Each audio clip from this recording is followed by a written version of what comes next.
Thank you.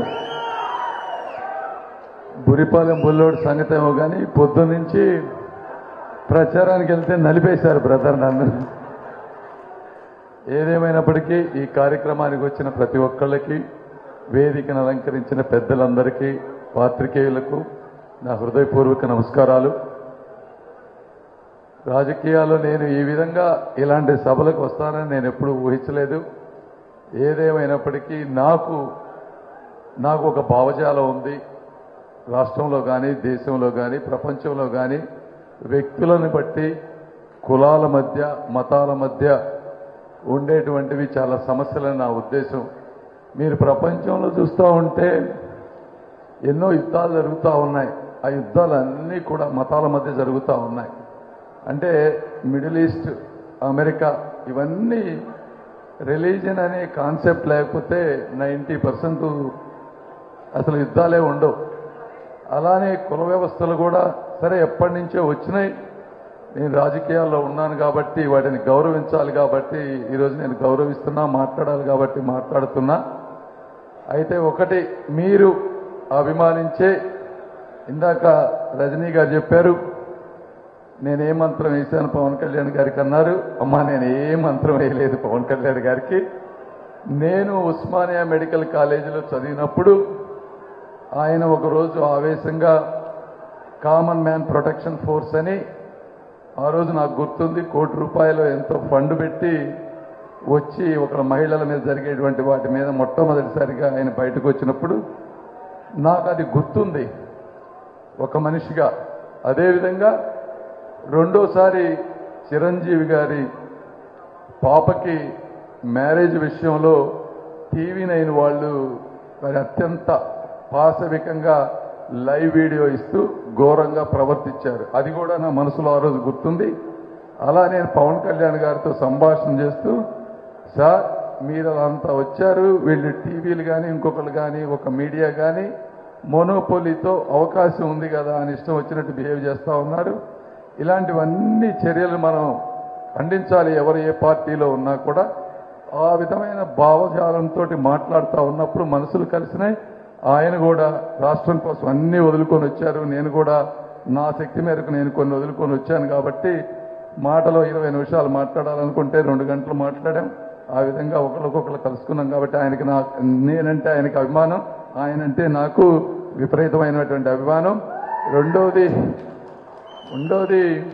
ఆయన ఎప్పుడు నీతి నిజాయితీగా స్పందిస్తారు, అందుకే అంత ఆవేశం వస్తుంది. నీతి నిజాయితీ ఉన్న ఎవరికైనా కూడా ఆవేశం వస్తుంది, అందులో తప్పులేదు. మూడోది, ఇది మీరు గుర్తుపెట్టుకోండి. అంటే మీరు ఈరోజు అనొచ్చు ఏదో రాజకీయాలు 4 ఎలక్షన్స్ వస్తున్నాయి, ఓట్లు వస్తున్నాయి కాబట్టి ఏదో పవన్ కళ్యాణ్ గారిని ఇంకోళ్ళని అంటున్నానన్నా మీరు అంటే ఎవరన్నా 4 అనుకుంటే అనుకోవచ్చు. ఇదంతా లైవ్ రికార్డ్ అవుతుంది. ఫ్యూచర్లో ఏమవుతుందో మనకు తెలియదు. అయినప్పటికీ ఎప్పటికైనా సరే మీరు ఇది గుర్తుపెట్టుకోండి, పవన్ కళ్యాణ్ అనేటువంటి వ్యక్తి నాకు వ్యక్తిగతంగా అత్యంత ఇష్టమైనటువంటి వ్యక్తి. ఆయనకి స్వార్థం లేదు. ఒక అన్న గురించి కానీ ఇంకొకళ్ళ గురించి కానీ కష్టంలో ఉంటే ముందు వెనక ఆలోచించకుండా స్పందించేటువంటి వ్యక్తి. ఈ మాటలు చరిత్రలో ఇంకే 20-30 సంవత్సరాలు ఎప్పుడైనా కూడా చెప్తాను నేను. అది ఒక విషయం. రెండోది, మీరు చిరంజీవి గారిని ఎంతగా అభిమానిస్తారో అదేవిధంగా పేదల పక్షాన నిలబడినటువంటి మన వంగవీటి రంగా గారిని కూడా ఎంతగా అభిమానిస్తారో కూడా నాకు తెలుసు. దీంతో పాటు మీరు చిరకాలంగా మీరు అంటే ఇందాక అడప శ్రీని గారు మాట్లాడుతూ చెప్తా ఉన్నారు సార్, మీరు ఒక మాట అన్నారు, అంటే మేము కాపు కులస్థలం కాపు కాసేవాళ్ళగా మాకు అలవాటు అయిపోయిందన్నారు. ఆ మాట అనద్దు సార్, నాకు చాలా బాధగా ఉందలా. ప్రతి వ్యక్తుల్లోనూ ప్రతి కులంలోనూ చాలా మంది మంచి వాళ్ళు ఉన్నారు, మంచి నాయకులు ఉన్నారు. అలాంటి మంచి నాయకుల్ని తీసుకురావటంలో నేను కూడా ఈ ప్రాంతంలో మంచి నాయకుల్ని ప్రమోట్ చేయటంలో నా పాత్ర నేను తీసుకుంటానని కూడా మీకు చెప్తా ఉన్నాను. నాకు అలాంటివి ఒకళ్ళు కాపుగా, నేను మా పిఏని కూడా నాకు అసోసియేట్ అని, నాకు పర్సనల్గా అసోసియేట్ అంటాను తప్పించి పిఏ అనను నేను. అలాంటి వ్యక్తిత్వం ఉన్నటువంటి వాళ్ళు అమెరికా లాంటి ప్లేసుల్లో డిగ్నిటీ ఆఫ్ లేబర్ తోటి అందరితోటి సమానంగా పెరిగిన వ్యక్తులం కాబట్టి మా భావజాలం వేరేగా ఉంటుంది. మీరు అందరిలాగా నన్ను జతకట్టొద్దని మీ అందరికీ కోరుకుంటా ఉన్నాను ఈ విషయంలో. ఇవి కాకుండా మరి ఈరోజు రాజకీయాలు మాట్లాడాలి. ఎందుకంటే తప్పదు కాబట్టి ఎలక్షన్లో పోటీ చేస్తూ ఉన్నాం కాబట్టి ఇప్పుడు ఎప్పటి నుంచో ఈ ప్రాంతంలో దశాబ్దాలుగా మన వర్గాలుగా విడిపోయినటువంటి పరిస్థితి. ఏదో తెలుసో తెలియకో ఆ రోజుల్లో జరిగినటువంటి వర్గ వైషమ్యాల్లో ప్రజలు చీలిపోయి ఉన్నారు, ముఖ్యంగా ఈ కృష్ణా గుంటూరు జిల్లా ప్రాంతంలో. అయితే వంగవీటి రాధా గారు ఆయన జీవితమే రెండు వర్గాల కలయిక అనేది నేను మీ అందరికీ గుర్తు చేస్తా ఉన్నాను. అలాంటి ఇప్పుడు పవన్ కళ్యాణ్ గారు ఈ రోజు తీసుకున్నటువంటి ఈ చర్య ఈ వర్గాల కలయికగా ఉండి భవిష్యత్తులో అన్నదమ్ముల్లాగా అందరం కలిసి ఉండి కేవలం మంచి చెడే పేదరికం ఉన్నవాళ్ళు అనే రెండు వర్గాలుగా విడిపోయి మాత్రమే సమాజంలో మంచిని ప్రోత్సహిస్తూ చెడుని అడ్డుకుంటూ ముందుకు వెళ్ళాలని మీ అందరినీ కూడా నేను కోరుకుంటా ఉన్నాను. నా నుంచి పొరపాటును కూడా మీకు ఎప్పుడు కూడా తప్పు దొరకదు, రాదు, రానివ్వను అంతవరకు నా వ్యక్తిగతంగా.